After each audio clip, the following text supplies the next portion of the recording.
कलचुरी वंश का एक गौरवशाली इतिहास है। इसे कलार, कलाल और कलवार नामों से भी जाना जाता है।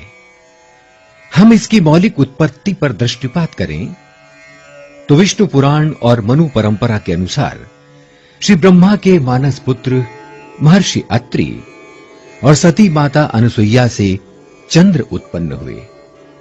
चंद्र और महारानी तारा से महाराजा बुध हुए। इसी क्रम में महाराजा पुरुरवा हुए, जिन्होंने अपने पूर्वजों के तर्पण हेतु मां नर्मदा को भूमंडल पर अवतरित किया। पुरुरवा से महाराजा आयु, उनसे नाहुष और नाहुष के पुत्र महाराजा ययाति हुए, जिनके पुत्र महाराजा यदु। यहां राजा यदु के 5 पुत्रों में महाराजा सहस्त्रजीत हुए।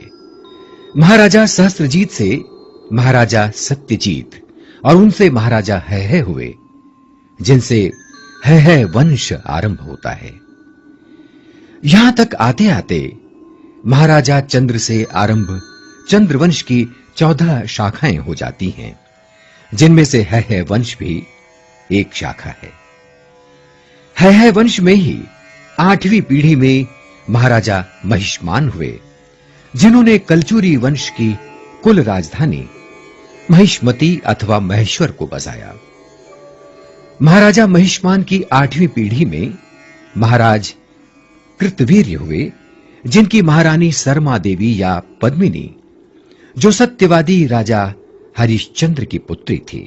इनसे राजराजेश्वर श्री सहस्त्रबाहु कार्तिवीर्यार्जुन जी का जन्म हुआ, जो कि कलचुरी वंशियों के साथ साथ अनेक वंशों के आराध्य देव भी हैं।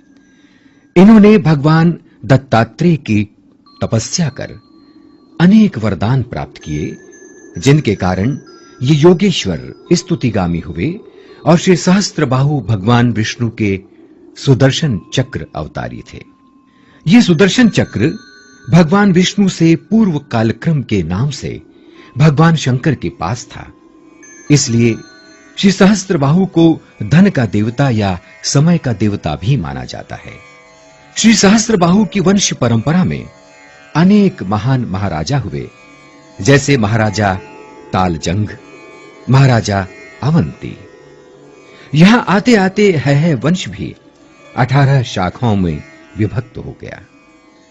हैह क्षत्रियों के कलचुरी नामकरण के संबंध में अनेक प्रमाण और तर्क मिलते हैं। कलार, कलाल, कलवार, कलचुरी आदि शब्दों की उत्पत्ति काल्यपाल शब्द से या संस्कृत के कालचूर्य शब्द से बताई जाती है।